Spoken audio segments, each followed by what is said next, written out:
الحمد لله وحده لا شريك له والصلاة والسلام على من لا نبي بعده۔ روزہ کھولنے کو افطاری کہتے ہیں، اس بات سے تو آپ سبھی حضرات واقف ہیں۔ افطاری میں جلدی کرنا سنت ہے اور اس میں تاخیر کرنا مکروہ ہے۔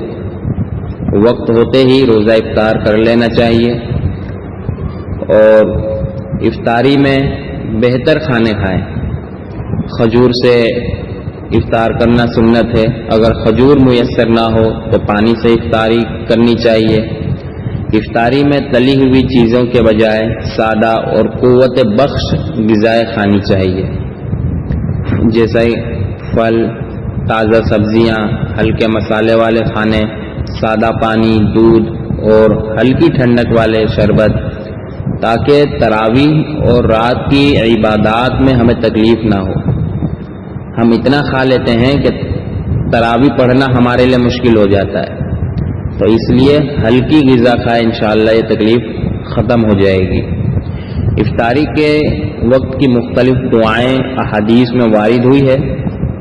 حضرت ابو زہرہ رضی اللہ عنہ سے روایت ہے، مصنف ابن ابی شیبہ جلد نمبر 4 صفحہ 162 پر فرماتے ہیں، نبی کریم صلی اللہ علیہ وسلم جب روزہ رکھتے اور پھر افطاری فرماتے تو یہ دعا پڑھتے تھے، اللہم لک صمت وعلی رزقک افطرت، کہ اے اللہ میں نے تیرے لیے روزہ رکھا اور تیرے ہی رزق سے افطاری کر رہا ہوں۔ اسی طرح حضرت عبداللہ بن عمر رضی اللہ عنہ سے روایت ہے، شعب الایمان للبیہقی جلد 4 صفحہ 407 پر فرماتے ہیں، رسول اللہ صلی اللہ علیہ وسلم جب افطاری فرماتے تو یہ دعا پڑھتے، ذهب الظمأ وابتلت العروق وثبت الاجر انشاءاللہ، کہ پیاس چلی گئی، رگیں تر ہو گئی اور اجر پکا ہو گیا انشاءاللہ۔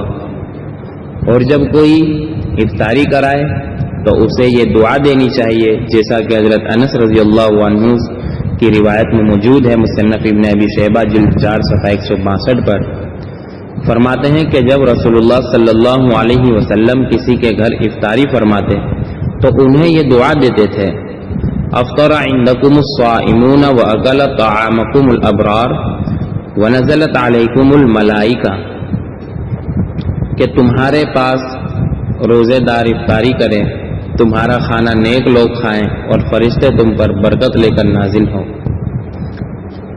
تو یہ دعاؤں کا اہتمام کریں۔ اب زکوٰۃ کی کچھ باتیں سماعت فرما لیں۔ میں آپ کی خدمت میں زکوٰۃ کا بہت ہی آسان طریقے سے حساب کرنے کا طریقہ پیش کرنا چاہتا ہوں، آپ اس کو دھیان سے سنیں۔ زکوٰۃ کا حساب لگانے سے پہلے 2 چیزوں کو سمجھنا ضروری ہے۔ نمبر 1، قابل زکوٰۃ اموال اور اثاثہ جات، یعنی وہ چیزیں جس پر زکوٰۃ ہے اور ہماری بچت۔ نمبر 2، مالیاتی ذمہ داریاں، یعنی جو رقم قابل زکوٰۃ اموال سے کم کرنی ہے۔ اب اس میں جو پہلی چیز ہے قابل زکوٰۃ اشیاء اور اثاثہ جات، اس میں سونا اور چاندی یہ کسی بھی شکل میں ہو اور کسی بھی مقصد کے لیے ہو، کھوٹ اور نگینے نکال کر ان کی جو مالیت بنے وہ نوٹ کر لے، اس کا جتنا پیسہ بنتا ہے اس کو لکھ لے۔ اسی طرح گھر میں یا جیب میں جو رقم ہو اس کو لکھ لیں۔ بینک اکاؤنٹ یا لاکر میں جو رقم ہو، پیسے ہوں، اس کو لکھ لیں۔ غیر ملکی کرنسی کی موجودہ مالیت جتنی بنتی ہو اس کو لکھ لیں اگر آپ کی ہے۔ اسی طرح پرائز بانڈ، اگر اس میں آپ کا پیسہ ہے تو کتنا ہے اس کو لکھ لیں۔ اور مستقبل کے کسی بھی منصوبے جیسے کہ حج، بچوں کی شادی وغیرہ کے لیے جو ہم پیسہ جمع کرتے ہیں وہ کتنا جمع ہے اس کو لکھ لیں۔ تکافل یا انشورنس پالیسی میں جمع شدہ رقم، اگر آپ کا انشورنس ہے تو اس میں کتنا پیسہ جمع ہے اس کو لکھ لیں۔ یہاں یہ مسئلہ سمجھ لیں کہ انشورنس کروانا حرام ہے، اگر کسی نے کرایا ہے تو فوراً اسے ختم کر دیں، لیکن یہاں مسئلہ یہی ہے کہ اگر کسی نے انشورنس کرایا ہے اور اس میں پیسہ جمع ہے تو اس جمع شدہ رقم پر بھی زکوٰۃ واجب ہوگی۔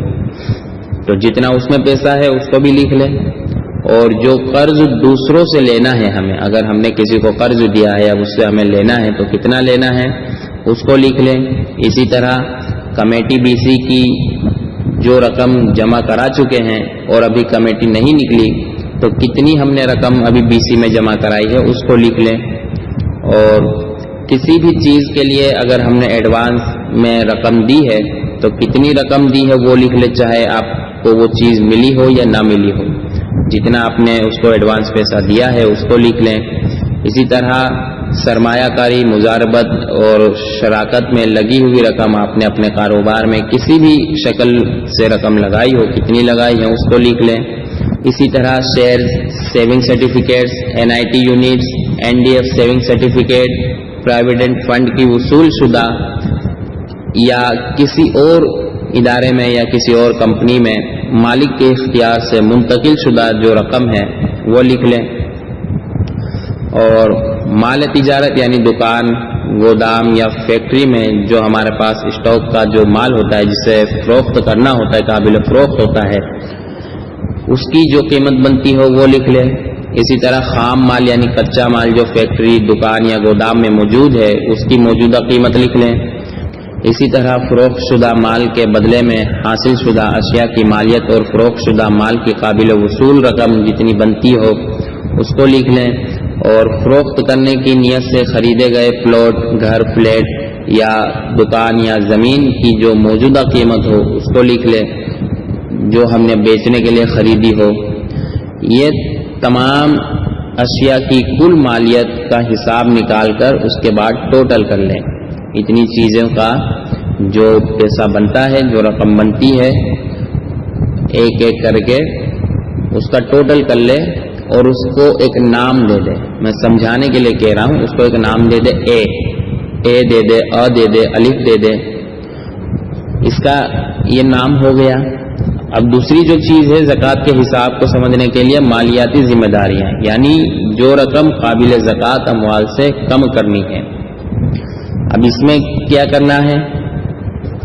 قرض داروں کا جو ہمیں قرضہ ادا کرنا ہے، یعنی اگر ہم نے کسی سے ادھار لیا ہے تو کتنا ادھار لیا ہے، اسے کتنا دینا ہے اس کو لکھ لیں۔ اور ادھار خریدی ہوئی چیزوں کی جو رقم ہمیں ادا کرنی ہے اس کو لکھ لیں۔ اور اگر بیوی کا مہر باقی ہے جو اس کا حق ہے، اگر وہ آپ نے ادا نہیں کیا تو اس کو بھی لکھ لیں۔ پھر پہلے سے نکلی ہوئی کمیٹی بی سی کی جو بقیہ قسط ادا کرنی ہے، اگر آپ کی بی سی کھل گئی ہے تو ابھی اس کی جو رقم ہمیں ادا کرنی ہے اس کو لکھ لیں۔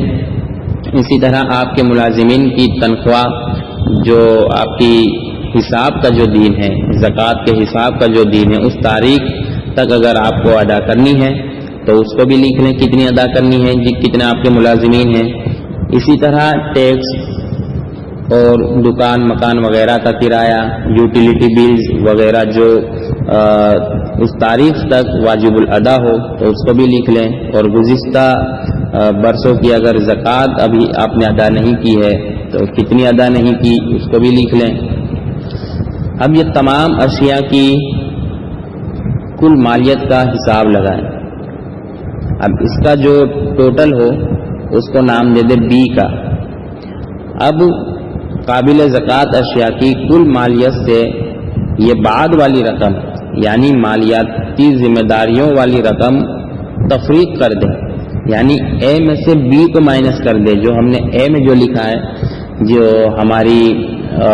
ہماری رقم ہم نے جو اے میں جمع کی ہے وہ اے میں سے بی میں جو ہم نے رقم جمع کی، جو ہمارا خرچ ہے، اس کو مائنس کر دے، اس کو تفریق کر دے۔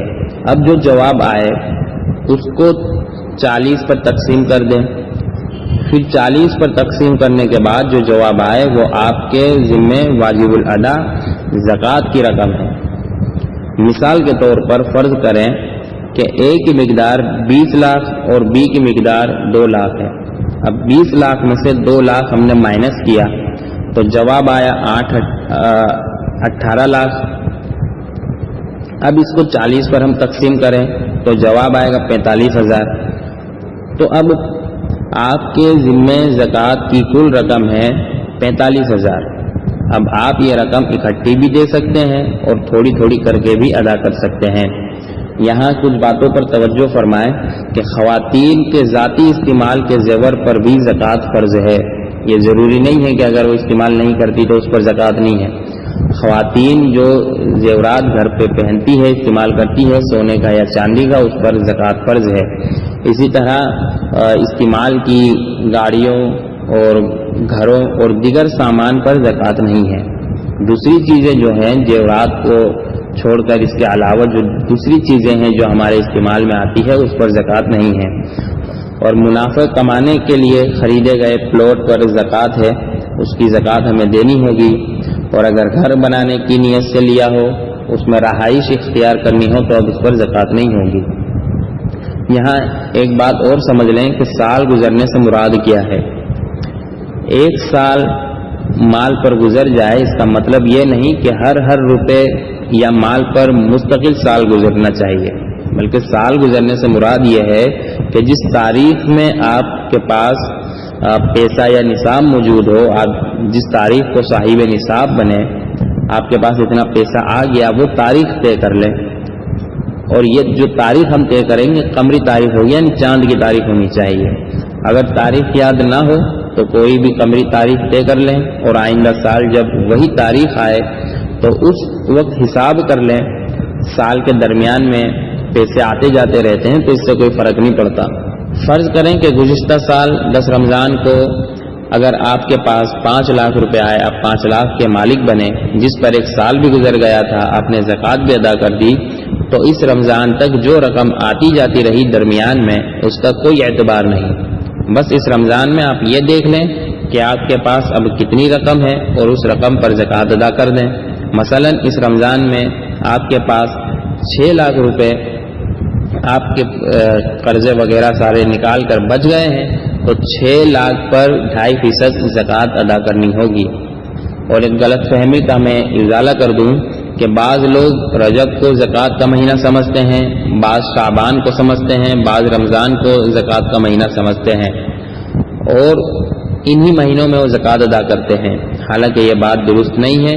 قمری تاریخ کے اعتبار سے جس تاریخ کو نصاب کے پیسے پورے ہو جائیں وہی زکوٰۃ کی تاریخ ہے اور وہی زکوٰۃ کا مہینہ ہے۔